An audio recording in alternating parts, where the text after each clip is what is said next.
Hey guys, welcome back to my channel, and yes, this is the longest video I've ever done. I keep saying that to keep getting longer. This beats out my Dance with Dragons review, and, not counting the live streams, of course. So, today I'm going to be talking about Gone with the Wind. I'm kind of be touching on the movie, but most of it is going to be on the novel by Margaret Mitchell. I think this is a very good novel, despite being a little dated, and I'm just gonna go through the novel and talk about like what I thought as it was happening, because what I did for this video is I read part one, recorded my thoughts on it, read part two, recorded my thoughts on it, so on and so on. So this video I've actually been recording for like the past 2 months. um, kind of like a vlog, if you will. I'm a hashtag vlogger now.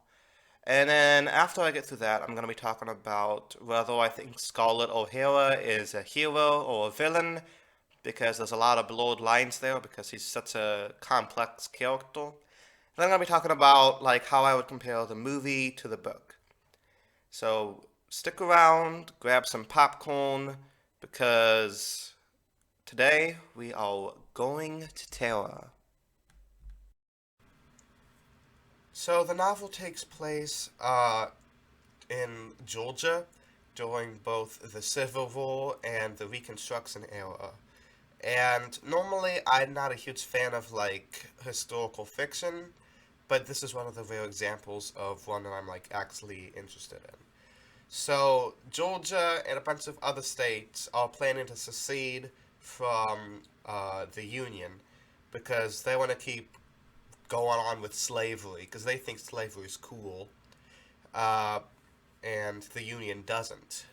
There's a lot of like people nowadays who's like, no, the Confederacy still means something. It's about states' rights, and I'm like, well, yeah, but states' rights to have slaves. It's not a good argument to talk about to like defend the Confederacy in modern terms, but whatever. So, the main story kind of begins on the plantation called Tawa, which is owned by Gerald O'Hara, who's an Irishman, and his wife, Sue Ellen, is French. And our main character is Scarlett, who is 16 years old, and she's very, like, intelligent, but not, like, intelligent in school. She's very street smart, and she's very clever and manipulative. And she's described as not beautiful, but very charming, which is something the movie got very wrong because Vivian Leigh is extremely beautiful. Oh, excuse my voice, by the way. I have a cold. It'll probably be better when I talk about part two. So Scarlett is quote unquote in love with her neighbor Ashley Wilkes, and it's clear throughout the novel she doesn't really care about, like, she's not really in love with him. She's just in love with the idea of him. He's set to be married to his cousin, Melanie Hamilton, which is, gross, marrying your not second cousin, not third cousin, first cousin. Really weird. So the Wilkes throw this, like, party at their estate, which is called 12 Oaks, where Scarlett meets Rhett Butler, and I kind of like how they kind of keep Rhett mystery. The whole first 6 chapters I'm waiting for Rhett to show up, and when he finally does, he kind of makes a grand entrance. So Rhett Butler kind of has a reputation for seducing young women, and Scarlett's trying to make Ashley jealous by flirting with everybody, and I don't know. It's just kind of weird. And she's also flirting with Melanie's brother, Charles. And something tells me that Ashley doesn't really... He doesn't really care. Also, who names a man Ashley? Isn't that a woman's name? Uh, that's off topic. So, Scarlett finally gets Ashley alone, and she says, I love you, Ashley, I love you. And he's like, I think we should stay friends because I'm gonna marry my cousin. And she throws him outside, and She tells him he's being a coward and he's not admitting his real feelings to her, and she screams at him to leave, and she throws something across the room. And it turns out Rhett Butler's been listening to this the entire time because he's been trying to take a little nap behind the couch. I don't know why he hasn't tried to take a nap on the couch. That would have made more sense, but whatever. And he has like this funny line where he's like, has the war started? And Scarlet starts yelling at him. She's like, "You're not a true gentleman, you know." And he's like, "Well, you are no lady." It's one of the most iconic lines in the book and the movie. And I like how accurate the movie is to the book. Though, like I said, it's been 3 years, so I can't really remember the movie that well. I remember certain bits of it. So, Scarlet tries to make Ashley jealous by accepting a marriage proposal to Charles Hamilton, who's Melanie's brother. And he's about to be going off to war, so they marry like 2 weeks later. And he's like, "I'm going off to war," and then he dies immediately. Like he dies, he doesn't die in a dutiful way or like a brave way. He dies of measles, and he just immediately dies. And Scarlet gives birth to the child she calls Wade, and she hates her child. She's like, "I don't like my child," and she has to wear black because she's a widow. But what she really wants to do is like talk to all the young men and be flirtatious like she was when she was 16. But now she's 17. She can't do that anymore. Um, and she regrets marrying Charles, and she kind of mourns the loss of her innocence and youth. And yeah, I mean, it's kind of a bummer. Scarlet's not the most sympathetic character. I feel like she's one of the first anti-heroes in literature and movies. If she kind of paved the way for Walter White or Nucky Thompson or Tony Soprano. They wouldn't have happened if it wasn't for Scarlett O'Hara. I'm just gonna say that right now. So yeah, part one was good. Uh, I don't know when I'd finish part two. I kind of already started it a couple days ago, so who knows when I'd finish it? But you guys wouldn't know.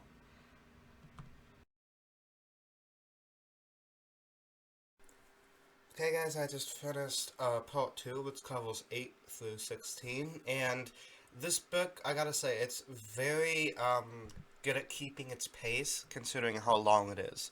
It's a very long book, but like so much things happen that it moves very nicely and fast. So, Melanie is living in Atlanta with Aunt Pitty Pat, aka Sarah Jane, but nobody could be called Sarah Jane except for Sarah Jane Smith, so they just call her Pitty Pat because they know she can't be competed with. Scarlett is really upset, and her mom thinks that she's sad because Charles died, and it's like no, she doesn't give a fuck about Charles. So she it's like, hey, maybe you should move in with Melanie and Pity Pat. Might lift your spirits. So she does because Scarlett likes living in Atlanta. It's a very busy city. There's a lot of things to do. There are a lot of handsome young men. And she works at the hospital to help with the Confederates. She doesn't. She doesn't really care about that. Like she just it Atlanta and the South in general is very cliquish. If you don't follow along with their ideals, then they get really bitchy about it. Like if you don't do what we do, we're gonna judge you. So if she doesn't work with the Confederates at the hospital, then she's gonna get gossiped about. So she decides not to do that, and she'd rather work. And she's still missing Ashley because she is the world's biggest simp. She is the original simp. Scarlett O'Hara, ladies and gentlemen. So Scarlett runs into Rhett Butler, that rascal who saw her biggest embarrassment when she was rejected by Ashley Wilkins at the dance. And she's looking at a public dance to benefit the troops. She can't dance herself though because she is a widow. She's supposed to be all sad and gloomy the whole time, even though it's been like a year. So Rhett has been working as a blockade runner, and he doesn't give a fuck about the Confederacy. He's just in it for the money. And he could kind of see through Scarlett's like he could see that she's not really mourning. She doesn't really care about Charles. She never did. She's just pretending to be upset so she doesn't get judged by other people. And he could tell that she wants to dance. So he bids in this like dance auction. He bids a lot of money to dance with Scarlett to support the troops, I guess. And everybody's like, "Oh, how dare she? She's a woman in mourning." And Scarlett's like, "I don't care. I'll just dance anyway." And her reputation's kind of ruined a bit, but Melanie defends her. Melanie's like, Scarlett's a good person, and she should have fun. And I don't know. Melanie really likes Scarlett, but she's kind of like not able to tell that Scarlett's crazy and obsessed with Ashley. I don't know. Maybe she just sees the best in people. Uh, and Melanie's like, also Scarlett is supporting the cause of the Confederacy. So Scarlett just acts kind of like she stops caring. She stops keeping up the facade. She starts flirting with guys. She starts going on dates.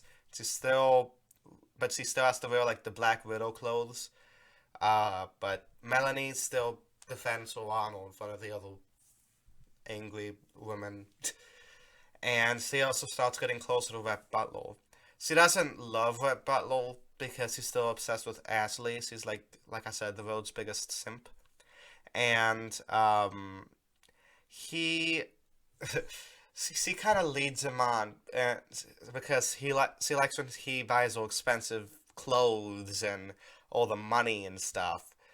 And at some level, she connects to him because neither of them really care about the Confederacy.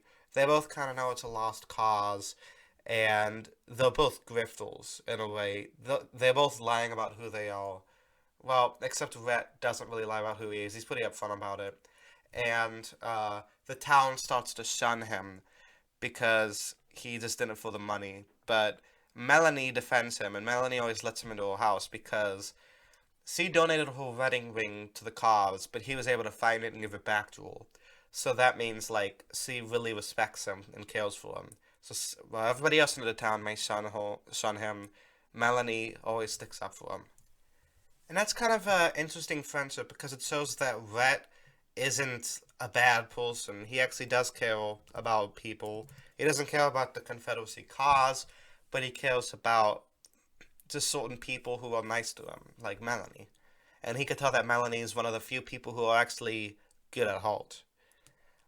So we flash forward to Christmas, and Ashley is visiting his family, and Scarlett's still a simp for him. And he's like, now Scarlett, I want you to look after Melanie, 'cause she's weak and frail.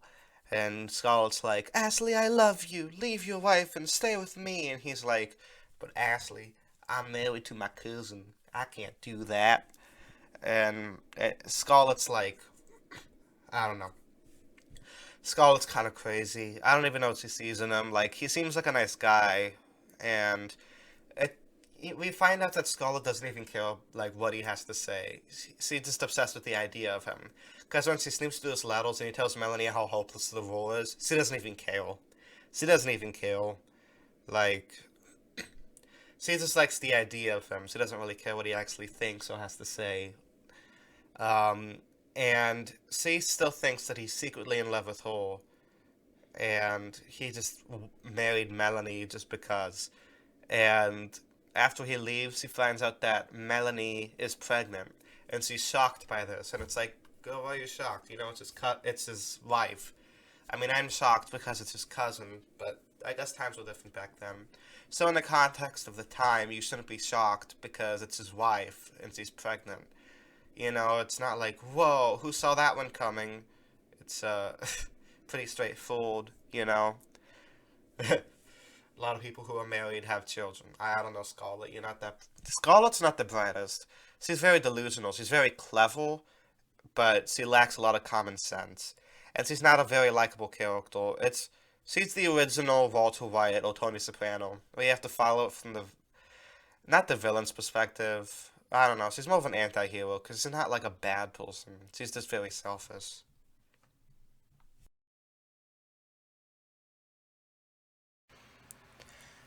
So I just finished part three.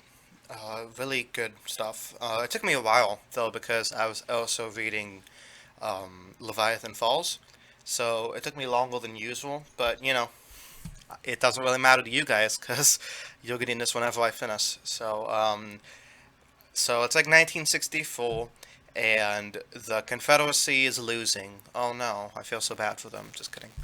Uh, and Atlanta is basically like sieged from three different sides, and those just a bunch of like wounded Confederates.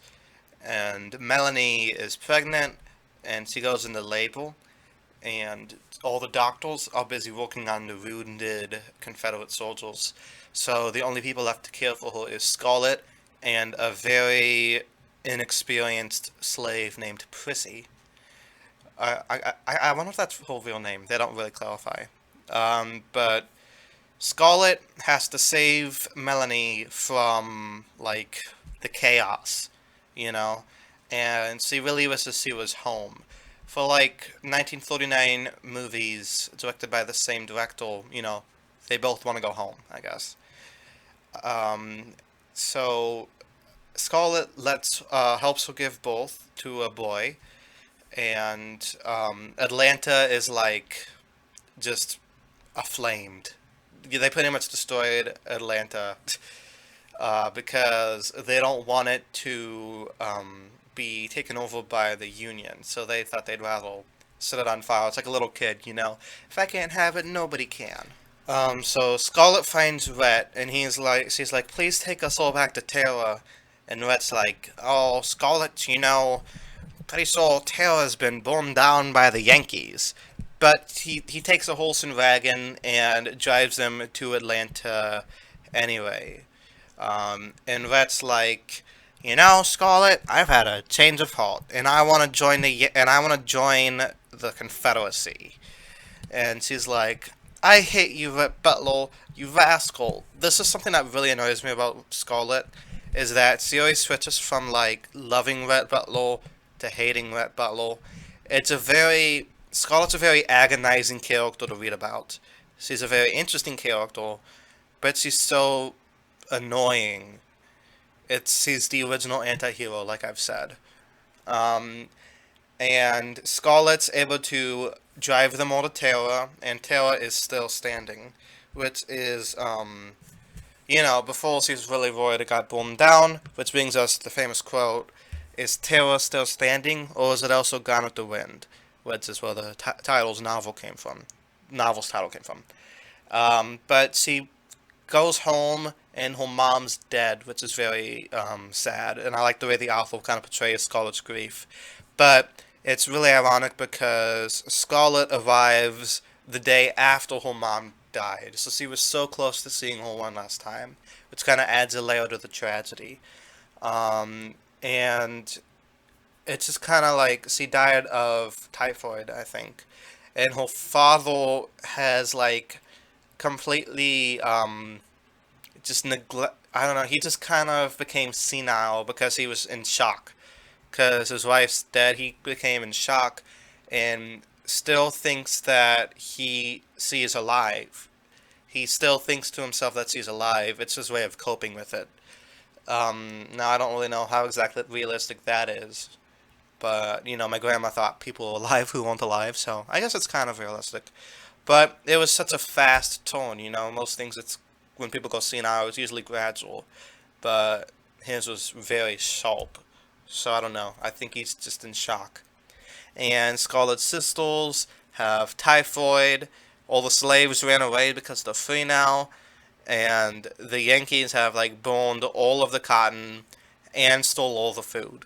So Taylor is just kind of an empty shell. And it's kind of hard to sympathize with these people because they're like super racist. Um, so I don't really feel bad for them. like I said, the characters in this book aren't really likable, but they're written like that on purpose, I think.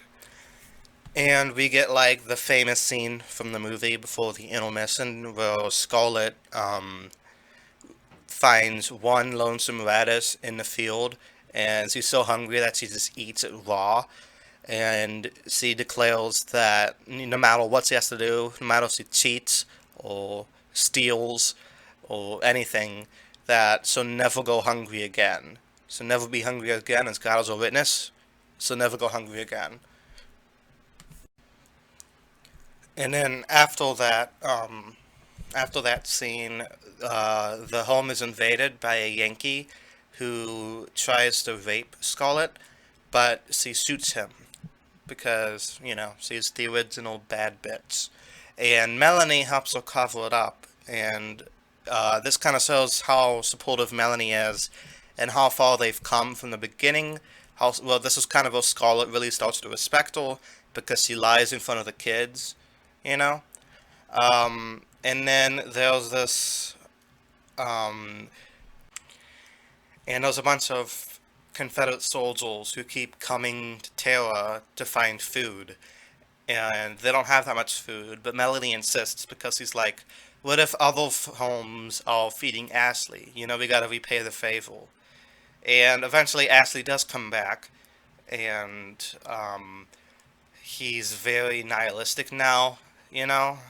And he uh, he just speaks all this like philosophical stuff that Scarlet doesn't understand, but Melanie does, and it proves that like she's not really in love with him. She just loves the idea of him, and the fact that him and Melanie actually have a more deeper understanding. But Scarlet like is kind of forcing herself on him, and she's like, "I know you love me, Ashley Wilkes," and they like kiss in the fields, and he's like, "Oh, I can't do it anymore. I gotta move to New York to get away from you, or else I'd cheat on my wife." Which is kind of a smart move, um, because divorce wasn't really a thing back then, and he just had a son. So I think leaving that put Melanie in a really tough situation. But Scarlett's still upset because she because she can't get with that man she's been obsessed with for like 5 years. She really has to get over this. I'm getting tired of it. I'm 500 pages in and she's still obsessing over Ashley Wilkes. I can't take it anymore.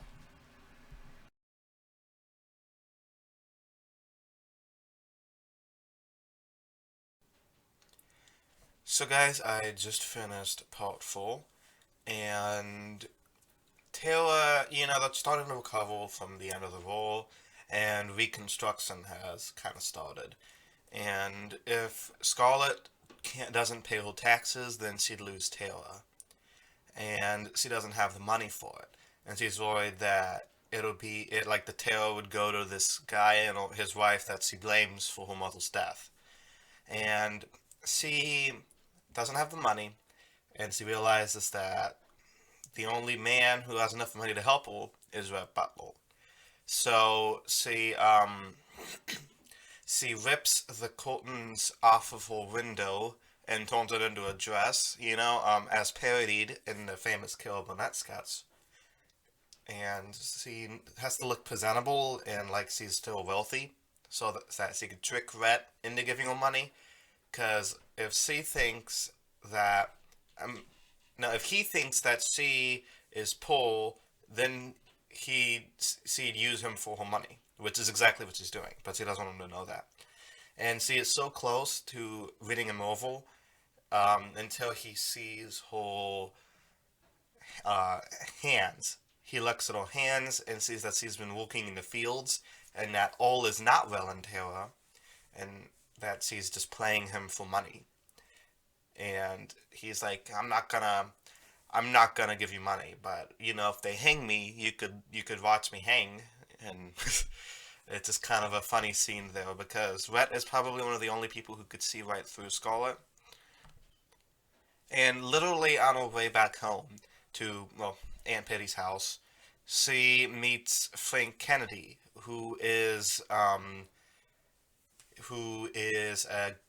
older guy who works as a store owner in Atlanta, and he is dating Sue Ellen, who's Scarlett's sister. And see, Scarlett does a really despicable thing where she lies to him and tells him that Sue Ellen is no longer interested in him and that she's dated some other guy. And she convinces him to marry her instead, which is horrible. Like, Scarlett is the worst sister ever. And, yeah, probably one of the worst people ever. So, yeah, they get married 2 weeks later, and he is a very, like, he's a very, I guess, feeble person. You know, he doesn't really take risks much in life, so to him this is exciting. But for her, it's just another way to get money. And she gets the money from him to pay the taxes. And yeah, just a very despicable thing that Scarlett does here, you know. But, you know, just not the most likable kill. And Frank is also kind of a sickly man. You know, he stays home from work a lot because he always gets colds and stuff, which I guess was common back then because they didn't really have much medicine. So Scarlett finds out that, like, pretty much everybody in town owes him money, but he's too meek to get it back. You know, he's too nice to have them repay him. And Scarlett is more of a shrewd business woman. And she's also afraid that, like, she wouldn't be able to pay the taxes for Taylor next year. And this whole time, like, while she's doing this shit, she's, like, telling herself, well, after I'm rich, you know, after I don't have to worry about money, then I'll be a nice wife to Frank. But she never gets to that point, because it's always one drama after another, which is why the whole, like, I'll worry about this tomorrow philosophy doesn't exactly work out. And she's able to take control of the store and get everybody to pay her back, but it also means that nobody likes her as a person. Nobody's really, you know, nobody in town thinks he's cool. And she works with Rhett. She gets a loan from Rhett to buy a sawmill, and everybody's like, oh my god, I can't believe a woman is running a sawmill. How scandalous. She's gonna be in the house cleaning and cooking and having babies. Well, that, you know, so she's kind of canceled for that one. And Scarlett is running the sawmill really fine until she learns that she's pregnant. And you know what Scarlett thinks about being pregnant. She hates children. She hates having children. And she's able to, she just has to find somebody to run the mill while she's pregnant. And she asks Ashley because she wants Ashley to move to Atlanta so she could see him all the time. And he's like, well, I was gonna go to New York because I'm still in love with you. Well, he's just attracted to her. He's not really loves her. And I can't stand being around you anymore. So she does this thing where she, like, fake cries in front of Melanie. So it's like, oh, Ashley, you horrible man. And she starts crying until Melanie's like, well, Ashley, we gotta go help Scarlett. Plus, Melanie liked being in Atlanta anyway, because it was a fun city. So Ashley's like, fine, you know, like, he can't, he can't say no to his wife. So Melanie goes back to Atlanta, and she really likes it there. And everybody likes Melanie, but nobody likes Scarlett. And Scarlett gives birth to her second child, also not in the movie. And she names her Ella. And the Yankees have Georgia under martial law, and everybody's kind of scared and watching their backs. And once again, I hate how this book makes the North look like such horrible monsters when, you know, it's the Southern Democrats who were the slave owners. You know? It's just like they make the they're like real great people, but you guys are slave owners, so you're not great people. And Scarlett, unlike every other woman, she's not afraid to leave the house, and she still works at the mill. And everybody's like, I can't believe she's going out there risking her life and stuff just for money. And while she's on her way home, Somebody's trying to rob her, but she's saved by Big Sam, one of the slaves from Terra. Also, this is something I don't understand. Like, why do the slaves want to be slaves again? Like, why do the former slaves want to be slaves again? I don't know how realistic that is. Like, I'm not from the 1860s, obviously, so I don't know if it was really like that, but I feel like it's a little bit revisionist. Like, why would so many slaves prefer to be slaves? But I don't know. That's that's not beyond my knowledge. And Frank and Ashley have joined the KKK, and oh my god, they make the KKK out to be the good guys. This book makes the KKK out to be the good guys. I'm, I'm just kind of done with this. Like, to be fair, you know, Margaret Mitchell wrote it from the perspective of Southerners. So it's unclear whether or not she believes this, but the characters believe it. So I guess you could kind of have a sense of neutrality because she's very neutral in the way she writes. The author herself doesn't take sides because it's third person's perspective in their heads. So we see things from Scarlett's perspective and the other people in town's perspective. So I'm not going to say Margaret Mitchell is a KKK sympathizer. I wouldn't go that far. I'm just going to say, like, the way he's writing about the KKK, making them out to be the good guys, is where you could definitely see how it's dated in a way. Gives off, I don't know, gives off some vibes I'm not a big fan of. I'm glad that the movie adaptation didn't mention them by name, so that was nice. And yeah, basically, they're raiding this town, and Frank is shot dead, and everybody blames Scarlett, for like leaving the house and stuff. They all blame her for his death when I don't really know if it's her fault that much. That's like the one instance where I'll let Scarlett slide. And like Rhett is able to save everybody else from legal trouble by working with the town prostitute. Um, and she teams up with him so he could say, "Oh, they weren't part of the KKK.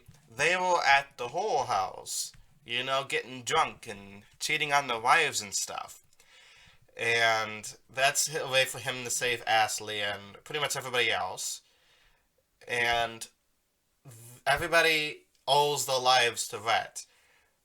But they all hate him at the same time. Like, all the wives hate him by ruining their husband's reputation. And I feel like a part of him did it on purpose because he doesn't like the Southern men. He likes to ruin the reputation, make him seem just as bad as him. But Rhett is actually better than them because he actually owns it. That's kind of the thing Rhett's doing. And all the wives hate him, except for Melanie, because Melanie is loyal to the end, literally. But we'll get there soon.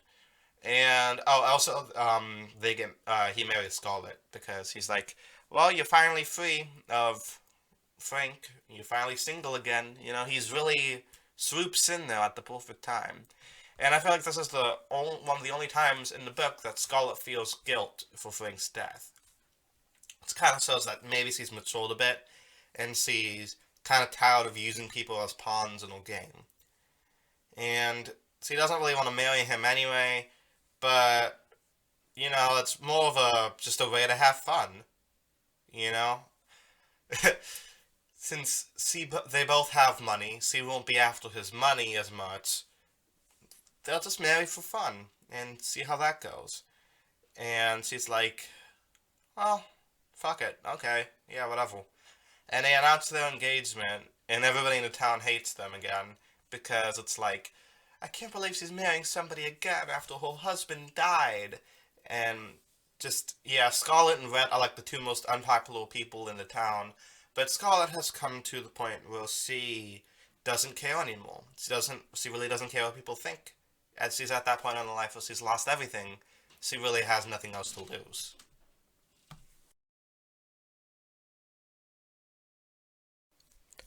So I just finished part five and the entire book in general.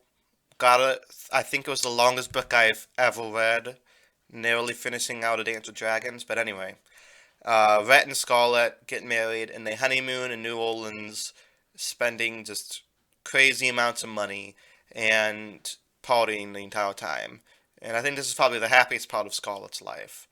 And they go back to Atlanta and they build this huge mansion. And Scarlett loves it. She designed it. And Rhett's like, this looks disgusting. This mansion sucks. And she's like, oh, I like it. I think it looks nice. Uh, and the marriage slowly starts to fall apart bit by bit. They start arguing a lot and get really toxic, even more toxic for Scarlett and Rhett, because they're already toxic people to begin with. And Scarlett finds out that she's gonna have a baby. She doesn't want a baby, and her name is Eugene Victoria. But Melanie notices that she has blue eyes just like Gerald. So she says, "How about you name old baby Bonnie Blue? Like the Confederate flag." I don't think that's gonna age that well, Melanie. Though neither is Bonnie herself, so I guess that's not that big of a problem. And Scarlett is still in love with Ashley, and she thinks that he is still in love with her, but that's not really the case. And she tells Rhett that she wants normal children because she hates children, and she locks him out of a room every night. And yeah, he just kind of sleeps on the couch, I guess. Um, and Bonnie is really like connecting with Rhett compared to Scarlett. Rhett is really spoiling her, and he's taking her out all the time. And he just loves being a father. Even though he originally said he didn't want kids, now he just loves being a dad. So Melanie is planning a surprise party for Ashley, and she tells Scarlett to hold him off at the mill so he doesn't come home too early. And Scarlett and him talk about the good old days and how much they miss their old lives, and they hug, but not as an intimate way. It's more just as friends now.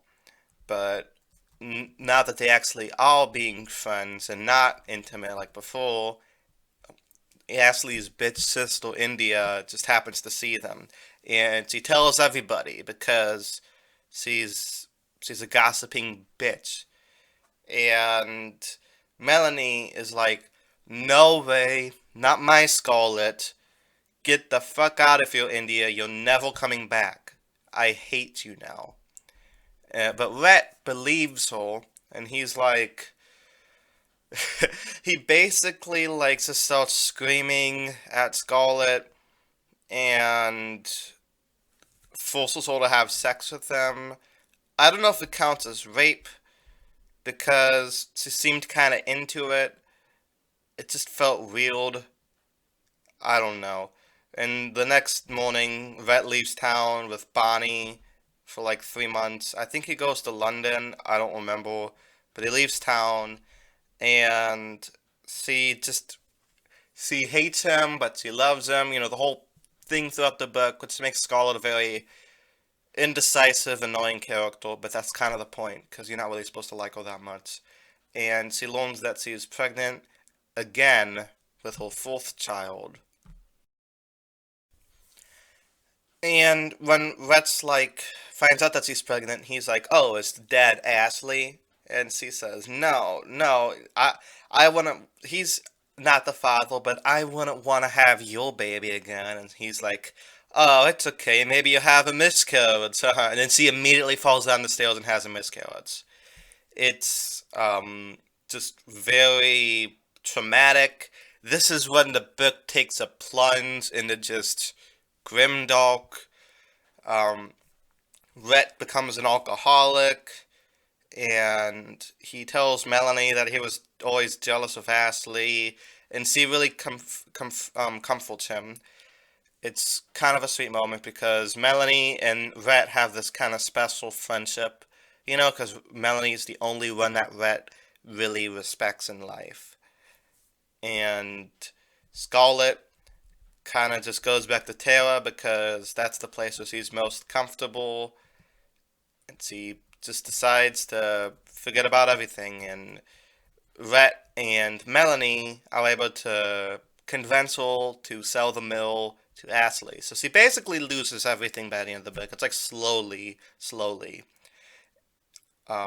Rhett buys Bonnie like this pony. Unfortunately, she tries to jump and, like her father, dies. Yeah, the fucking 4-year-old dies. It's horrible. It's just traumatic. The ending of this book is like the saddest ending ever because it's just bam, bam, bam. So obviously, both Brett and Scarlett are just traumatized, and just when you think things can't get any worse, Melanie becomes pregnant, but then she dies because she has a miscarriage. It just gets worse and worse. And Scarlett realizes that Melanie is her best friend. It's really sad. The only woman who ever loved her besides her mother. It's just really sad because Scarlett, she only realizes how much she needs something when it's gone. She took Melanie for granted. She takes Rhett for granted. She took her parents for granted. She took everybody for granted, and now they're all gone.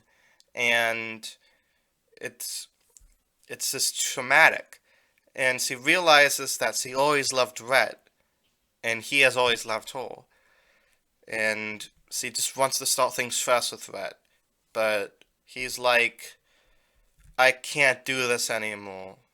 I just can't do it. She just keeps on she just she keeps on ruining the love little by little.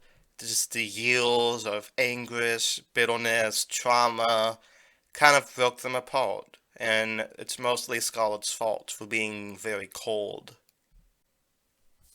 And he leaves, and we never see him again. But Scarlett, as headstrong as ever, she realizes that it's not all over. She still has Tara, and she still has her children. So, no matter what has hit her in the past, she's always been able to recover it from before. And she's gonna run back. At least she says that to herself, because tomorrow's another day.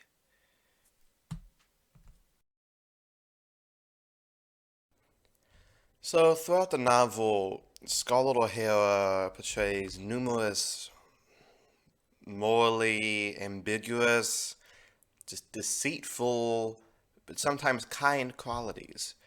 And this to me makes her one of the most interesting characters in all of literature. You know, obviously I haven't read all of literature, so I guess I'm a little bit biased in that way. But I feel like she's very complex individual. Scarlett is manipulative and just lies all the time. She's pretty racist. She stole her sister's man. She pined after her sister-in-law's man. She hated her husband. Really didn't really care that much about her first two kids. And this is shown when she's like, "Oh, I wish my second child died instead of my third." Like, who says that? But then there's also things she does that are very risque back then. She defies a lot of social conventions of the time. And the stuff that gets the town talking about actually aren't that bad under a current aged lens. Like owning her own business was frowned upon. That's perfectly fine today. Just, dancing while in mourning was frowned upon. I'm sure people wouldn't really bat an eye today. So, I feel like she would fit in the modern age extremely well, except for the racism, like I said. But she also shows very good qualities to herself, though these often come in little bits, like not as obvious as the bad stuff she does. For example, she risks her life to save Melanie and her baby and Prissy. Now, She says to herself she's only doing this to help Ashley because she promised Ashley that she'd look after them. But I don't think, she'd do all of that solely based on a promise, unless she is very crazy, which she kind of is. So that's left ambiguous. But the fact that she put others before herself when it mattered shows that she's not all bad, even if it was just to help Ashley. As her family plunges into poverty and her father becomes senile, Scarlett takes it upon herself to save them. And like I said, she buys a business and she just kind of becomes very um, money hungry, I guess, pretty greedy. But in a way that's understandable. Not like a Wall Street banker greedy, more just like I have to survive greedy. She's afraid of going hungry, hence the monologue. And she isn't all doing this for herself. She's doing it for her family and her friends. Like it's mentioned several times, she sends money to all of her relatives, even the ones that disapprove of her lifestyle, if you will. And that just shows, she's not just in it for herself. She wants the whole family to be at peace. And, I think just as that doesn't excuse the bad things she does, the bad things she does doesn't overpower her good deeds, which makes her just a very compelling character. She stands up for what she believes in, and she fights to get what she wants, so I can respect her from that point. She has the true grind set, if you will. And I think it's impossible to say her as a hero or a villain. I think she's one of the first anti-heroes.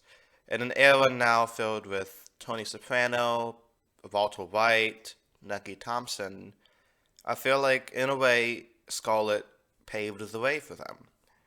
And even, despite the fact the book coming out almost 90 years ago, it still aged extremely well because of this complex character. The book wouldn't be the same without Scarlett. So, there are many differences between the novel and the movie. Well, both follow roughly the same plot line. Those several little small differences, but I think added up create just a huge difference. Now, something about the book is obviously you could see inside of the characters' heads, and I think that just makes it more compelling that way. You could see the darker aspects of Scarlet much more raw and just kind of detailed than you do in the movie. It seems like she is completely a bad person, and you have to peel back the layers to realize she's not all bad. I think the movie also kind of downplays some of the racism of the book. Like, in the book, Ashley and Frank and like all these other people who are supposed to be quote unquote the good guys are members of the Ku Klux Klan, and it's mentioned like several times. But in the movie, it isn't. Like the name Ku Klux Klan is not. They're just referred to as a political meeting. So someone who's seen the movie but hasn't read the book wouldn't really catch on that they're actual KKK members. Now I get why they did that. For the I get why they did that, of course, for the movie. To try to make the characters more sympathetic. But I think showing it in the book makes it clear that yeah, they're all shitty people. They're just bad people, at least through a modern lens. Though I'm not sure what the intention is at the time. Like, I don't really know what Margaret Mitchell's views on these stuff were. I just kind of look at the text, death of the author. I also think the book is a lot more graphic when it comes to Scarlett's sexuality and the different occurrences. And it's not exactly like a Song of Ice and Fire level, but it's definitely more than the movie does. And I get it, the movie was made in 1939, you know? You can't really have scenes like that on TV, but movies. But the book, that's just another thing I noticed. We also get a glimpse of Scarlett's horrible parenting, which is only mentioned briefly in the movie, but we see this more in the book because she has three kids, and in the movie she only has Bonnie. And we see how she kind of neglects her first two children and just really shows favoritism. But I think at the end of the book is a slightly more hopeful than the end of the movie, because in the end of the movie she has nobody left, while in the end of the book she at least has two of her kids. So that's something. Also, something that's very different is the way Gerald O'Hara dies. In the book, Sue Ellen tries to trick him into signing a waiver that says he's a Yankee sympathizer, or that way the family would have enough money to survive. And I'm Team Sue Ellen on this. But Gerald was like, I'll never align with the Yankees. That was the worst Irish accent ever, sorry. Um, and then he just runs away. Then, the whole incident. Well, in the movie, it's just kind of some random thing he does. And I think I prefer the book's version because he snaps back into himself for like 1 minute and then dies. Well, in the movie, it seems much more random, I think. Also, in the book, it takes Scarlett like a little bit longer to realize that she wasn't in love with Ashley, just a fantasy of him. While the movie, that happens like immediately right after Melanie dies. But in the book, we just see more of her head and her thought process as she realizes this. So, what is better, the movie or the book? Well, I'm gonna go with most books here. Like, I'm usually team book when it comes to adaptations. But that doesn't mean I don't enjoy the movie. I think the movie is a very, just a very good movie in its own right. Not as accurate, but I feel like the changes they made were necessary to make it into a 4-hour movie.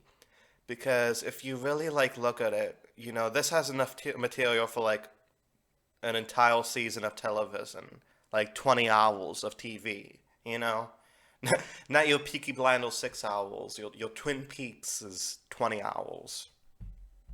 So I get the changes they made for the movie to make it 4 hours long, but I just really love how in depth and psychological the book is compared to that. You get to see every event as it happens.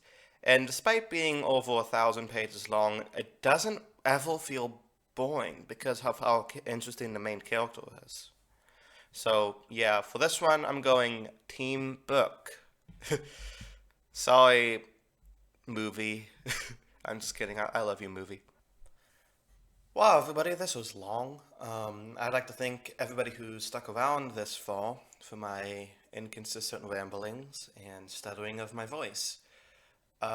If Let me know what you guys thought of the book and the movie down in the comments below. And please subscribe if you'd like to see me talk about more books. Planning on talking about the Broken Oath trilogy some more, and some Sherlock Holmes books, and The Hobbit and Lord of the Rings. I'm going to do some deep dives into all four of those books. So I'm really excited to do that. And I hope everybody out there has a nice day. This has been a very long process of making this video. So once again, thanks everybody for watching, and peace.